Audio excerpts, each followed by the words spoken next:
Meus amigos, meus irmãos, sejam muito bem-vindos ao nosso canal de Estudos Espíritas mais uma vez. Quem está aqui pela primeira vez, se inscreva, participe conosco e vamos aumentar, não é, esse grupo de pessoas interessadas em conhecer e vivenciar pelos postulados da doutrina espírita, que por sinal, gente, tem sido profundamente consoladora quando a doutrina nos mostra muitos detalhes da vida espiritual pela fala dos próprios espíritos que lá vivem. E hoje o nosso estudo é exatamente sobre isso. Como é a convivência no mundo espiritual? Nossos parentes, nossos amigos que já nos antecederam nessa grande e belíssima viagem de volta à pátria espiritual, como será que eles estão por lá? Como é o convívio entre os espíritos? É isso que nós vamos aprofundar um pouco na manhã de hoje. Nós já estudamos sobre a escala espírita. Então nós temos espíritos de terceira ordem, que somos todos nós, espíritos ainda imperfeitos. Nós temos também os espíritos de segunda ordem, são os bons espíritos, e aqueles que estão no topo da pirâmide, que são os espíritos já puros, são espíritos de primeira ordem, que auxiliam a divindade nas tarefas do universo. Então, estudando a escala espírita, o convívio no mundo espiritual acontece porque há uma hierarquia entre esses espíritos. E por que eu estou trazendo isso? Porque o que distingue os espíritos na pátria espiritual é exatamente a sua condição moral. É isso que dá a superioridade dos espíritos de primeira ordem sobre os de segunda ordem, sobre os de terceira ordem, sucessivamente. Então, o que é que garante a autoridade do espírito no mundo espiritual? Sua condição moral. Seu grau de evolução espiritual por tudo que já viveu. Então ele adquire essa autoridade e que serve de hierarquia no mundo espiritual, nesse convívio entre tantos espíritos que lá se encontram. Então o que é que fica patente e nos serve de ensinamento? Que as honrarias, os festejos materiais em nada têm a ver com a condição do espírito quando retorna. Então, tudo que é da matéria, fica na matéria. O que é que garante ao espírito que retorna uma boa condição espiritual, uma hierarquia perante outros espíritos inferiores e sofredores? É o seu atributo moral. A forma como convive, não é? Aquilo que já adquiriu espiritualmente. Então, gente, as posições, todas as celebrações materiais não são passaporte para a tranquilidade da alma que retorna à pátria do espírito. Realmente o que lhe garante, o que lhe identifica no retorno é exatamente tudo aquilo de virtude que ele vem adquirindo em suas diversas existências corporais e também durante o seu convívio espiritual. Então, falando de convívio no mundo espiritual, de partida, é importante saber que há uma hierarquia entre os espíritos que lá se encontram, desde os mais evoluídos àqueles mais sofredores e infelizes. Eu trouxe então uma questão do Livro dos Espíritos que vai nos elucidar um pouco mais sobre essa questão de convívio no mundo espiritual. Kardec, na questão 278, indaga assim: os espíritos de diferentes ordens estão misturados no mundo espiritual? Resposta dos espíritos: sim e não. Quer dizer, eles se veem, mas se distinguem uns dos outros, afastam-se ou se aproximam segundo a semelhança ou divergência de seus sentimentos. Então, são os sentimentos que cada um carrega, que já é um ponto de atração ou de afastamento. como acontece entre vós. É todo mundo, do qual o vosso terreno é o reflexo apenas obscuro. Os da mesma ordem se reúnem por uma espécie de afinidade e formam grupos ou famílias de espíritos unidos pela simpatia e pelos propósitos que alimentam dentro de si. Os bons se reúnem pelo desejo de fazer o bem, os maus pelo desejo de fazer o mal, pela vergonha de suas faltas e pela necessidade de se encontrarem entre os seres semelhantes a eles. Então veja que no mundo espiritual nós já tratamos, e volto a dizer, o convívio se dá por afinidade de sentimentos, de propósitos, de desejos e pela graduação espiritual de cada um. Por isso que eles dizem aqui, os da mesma ordem se aproximam por esses itens aqui que eu falei. Mesmo os maus também se aglomeram no mundo espiritual, porque trazem vergonha do que fizeram todos juntos e precisam aproximarem-se para que haja essa convivência também.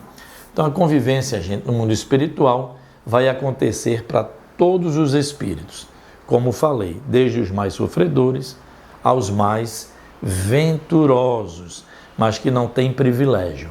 Os que estão felizes é porque palmilharam um caminho suficientemente capaz de torná-los assim, felizes em equilíbrio e em paz. Isso é uma conquista da alma que buscou esse caminho. Vamos lá. Nesse convívio, os espíritos podem estar em qualquer região? Não. A região onde normalmente estão os bons amigos espirituais, elas são interditadas àqueles espíritos ainda profundamente imperfeitos, renitentes no mal, porque senão eles levariam essa desarmonia àquele ambiente. E tudo é, gente, organizado no mundo espiritual por essas afinidades de gostos e simpatias. Então, aos bons espíritos, qualquer região lhe é possível transitar, até porque em missões, como está nesse filme recente, Nosso Lar 2, Os Mensageiros, trata muito disso.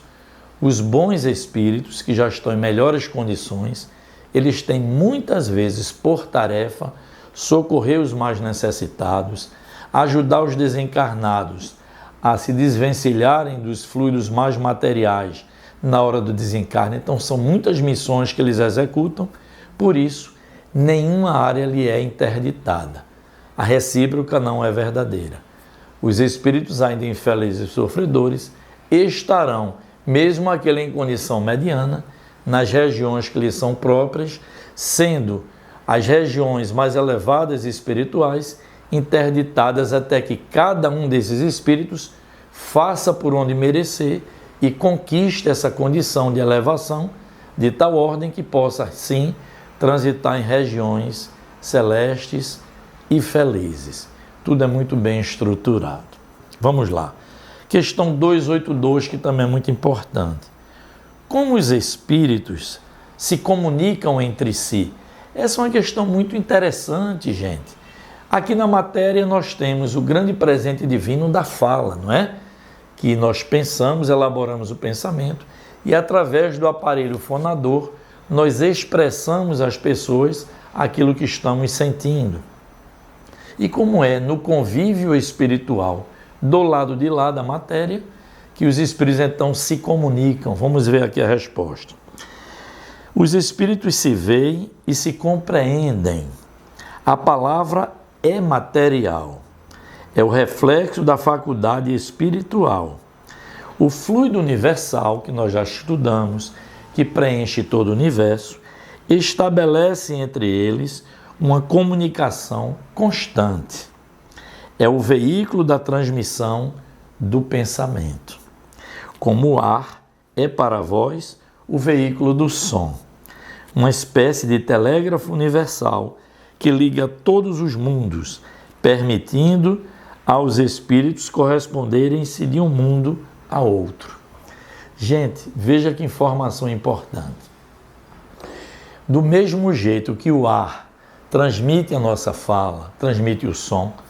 O fluido cósmico universal é o meio de transmissão do pensamento. Então aqui a resposta já veio. Os espíritos se comunicam pelo pensamento. E o meio de transmissão, o fluido cósmico universal. E aí vejam que interessante. Não há distância nessa comunicação. Como eles dizem, é assim que os espíritos se correspondem de mundo a mundo. Veja que coisa importante, não é? E nós já estudamos. O laço que une todos os espíritos, quer encarnados quanto desencarnados, é o pensamento, né? Então, já está aqui respondido a indagação de Kardec. Como os espíritos se comunicam entre si? Pela via, gente, do pensamento. E daí vem uma decorrência também importante. Todo pensamento permanece a descoberto. Sim, isso está no Livro dos Espíritos. Mesmo os espíritos imperfeitos percebem e assimilam o nosso pensamento. Não há segredo a nível de pensamento quando estamos desencarnados. Aqui na matéria, aquilo que você pensa está apenas com você. Mas para os espíritos desencarnados, esse pensamento é uma página aberta de um livro. Por isso que eles dizem, todo pensamento permanece a descoberto. Então veja que estudando o convívio dos espíritos, a gente aprende, não é muita coisa. Que eles se reúnem por afinidade, que eles se transportam para outras regiões, menos aquela que lhes são interditadas, que a comunicação é pelo pensamento. E aí nós trazemos outras observações dentro desse mesmo tema. Uma boa observação. Os espíritos constatam a sua individualidade quando estão lá convivendo pelo seu perispírito. Então é assim que ele se reconhece único, não é? Então, se um parente desencarna, se por acaso ele se apresentar para nós por sonho ou mesmo se materializando, ele normalmente se apresenta com a forma do perispírito da sua última encarnação. Para quê? Para que sejam reconhecidos. Então é o corpo espiritual do espírito que lhe serve de individualização no mundo espiritual. Outra observação. O filho, quando chega no mundo espiritual, reconhece o pai, o amigo e aqueles parentes que conviveram com ele aqui no mundo material. Então nós não ficamos perdidos, gente. Chegando no mundo espiritual, pode não ser de imediato. Por quê? Porque o espírito precisa levar algum tempo para ver o despertamento para a sua nova realidade. Mas assim que ele desperta, normalmente, a depender da sua condição espiritual, ele estará com aqueles amigos que viu aqui na matéria, que conviveu aqui na matéria, seus parentes, seu pai, seu irmão. A gente reconhece imediatamente aqueles que foram do nosso convívio e até aqueles que não foram da última encarnação. A gente reconhece aqueles que também conviveram conosco nesse regime de aproximação e afinidade espiritual, mesmo de outras encarnações. Então acreditem, gente, por mais que a gente sofra, por mais que a gente ainda não se acostume com o retorno de nossos queridos, saibam que lá se faz uma imensa festa na volta do espírito, principalmente se ele venceu as dificuldades, se ele rompeu, não é, com orgulho, com egoísmo, se ele soube de cabeça erguida atravessar aqueles invernos das expiações, das provas, e volta ao mundo espiritual dizendo, missão cumprida. Lá se faz uma grande festa de recebida, justamente por esses corações afins ao seu, que estão lá de braços abertos, para recebê-lo dessa grande viagem que é a jornada terrena. Nossos parentes e nossos amigos vêm às vezes ao nosso encontro. Quando deixamos a terra, vêm ao encontro da alma que estimam. Felicitam-na como no regresso de uma bela viagem.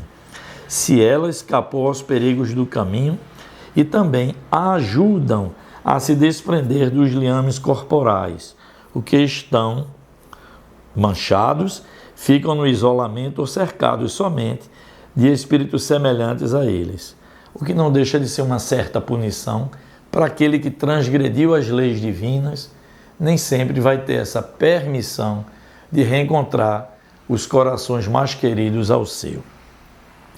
Então, concluindo, gente, vimos nesse estudo que a vida pujante que há no mundo espiritual, a situação dos bons e maus espíritos, enfim, a alegria dos justos quando reencontra os seus. Então é isso. Quando que para grande parte da humanidade o depois do túmulo é uma grande interrogação, a doutrina espírita, na voz dos próprios espíritos, nos traz esse profundo conforto de sabermos que a vida continua e que nós estaremos convivendo com as pessoas que amamos do outro lado, depois do túmulo, na vida espiritual. E quem se ama, gente, está no Evangelho. Jamais se perde no tempo ou no espaço. A generosidade divina é infinita, não é? É o Deus amantíssimo e justo que nos proporciona a gente aqui no convívio criar nossos laços da afetividade e que após o desencarne não se perdem, muito pelo contrário. Os laços da afinidade, do bom convívio, do companheirismo, da verdadeira amizade e do amor se aprofundam ainda mais no mundo espiritual. Então eu gostaria e peço a vocês, se gostaram do estudo, deixa aqui o seu joinha, divulguem, gente, bastante esse estudo. Volto sempre a dizer, naveguem também no canal, são mais de 200 estudos realizados. Para quem quer se dedicar à doutrina espírita, tem muito material no nosso canal, como em outros canais espíritas dentro da plataforma, não só tem o nosso, tem muitos. Naveguem, pesquisem, que o ensinamento é o grande patrimônio da alma, para hoje e para sempre. Desejo a todos muita paz, um bom final de semana, uma feliz semana também, e Deus permitindo, estaremos juntos aqui no próximo sábado. Paz e luz a todos.